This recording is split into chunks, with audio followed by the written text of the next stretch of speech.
Hello, kitties! Today we're going to read Dr. Ted by Andrea Beatty. Dr. Ted. One morning, Ted woke up, got out of bed, and bumped his knee. That's not good, thought Ted. I need a doctor. He looked everywhere, but he couldn't find one. And since Ted couldn't find a doctor, he looked under his bed, he looked in his closet. He still couldn't find one. So he became a doctor. Dr. Ted didn't have an office, so he made one. Dr. Ted didn't have a big bandage, so he made one of those too. Now all I need is a patient, he thought. Who can my patient be? He sat and waited for one to arrive.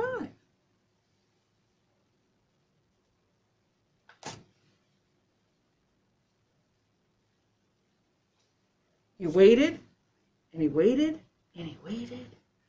The clock went tick-tock, tick-tock, tick-tock. Nice waiting room, thought Dr. Ted. Then he waited some more. I think it's time for a house call, he thought. Hello! He called throughout the house. Hello! His mother was in the kitchen. You have measles, said Dr. Ted. We should operate. Those are my freckles, she said. Eat your breakfast, silly Ted. At school, Dr. Ted sat in the third row of Mrs. Johnson's class. All around him, students coughed and sniffled and sneezed. Dr. Ted smiled. Patience, he thought. Lots of patience. The patients were very germy. At lunch, Dr. Ted took their temperatures and measured their blood pressure. He gave them fine medical advice, and they were very, very thankful. Dr. Ted was such a good doctor, even Mrs. Johnson came to see him. You can't practice medicine in the lunchroom, she said. You have mumps, said Dr. Ted. Crutches could help. Those are my cheeks, said Mrs. Johnson. Eat your lunch. Everybody else was looking at him. Dr. Ted is silly. Principal Bigham walked in. Ted could tell he was very sick. He needed a doctor. We already have a school doctor who visits on Fridays, Principal Bigham said, with a smile. You have gingivitis, said Dr. Ted. You need a full body cast. Principal Bigham frowned. You also have bad breath, said Dr. Ted. You need a shot. Isn't that funny? The principal's face turned bright red. And a fever, said Dr. Ted. You need a transplant. We already have a school doctor, said Principal Bigham. He pointed toward the door. Go away. We could do something about that foot odor, said Dr. Ted. Go home, said Principal Bigham. Dr. Ted was very sad. He packed up his big bandage and he went home. That night he took 2 cookies and went straight to bed. Poor Dr. Ted.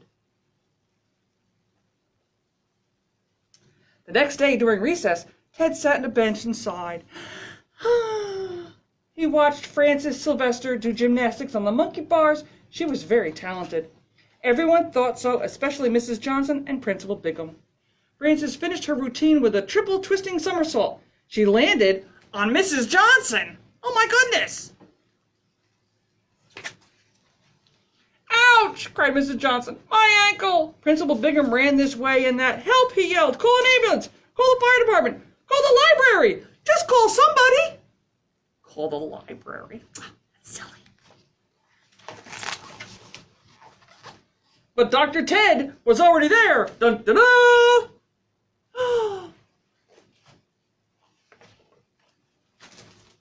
He wrapped Mrs. Johnson's ankle with his big bandage. He checked her vision and her tonsils. Take 2 cookies. You'll feel better in the morning. Just then the ambulance arrived and the fire department and the librarians. It's a good thing you had Dr. Ted, they all said. There's always room for another school doctor, said Mrs. Johnson. My work here is done, said Dr. Ted. You can keep the bandage. Principal Bigham's face turned bright red. You really should do something about that fever, said Dr. Ted. That night, Dr. Ted closed his office, packed away his stethoscope, and went to sleep knowing he had done a good job. The next morning, Ted woke up, got out of bed, and sniffed the air. It smelled like burnt toast. That's not good, thought Ted. I need a fire truck. What do you think Ted's going to become next? The end.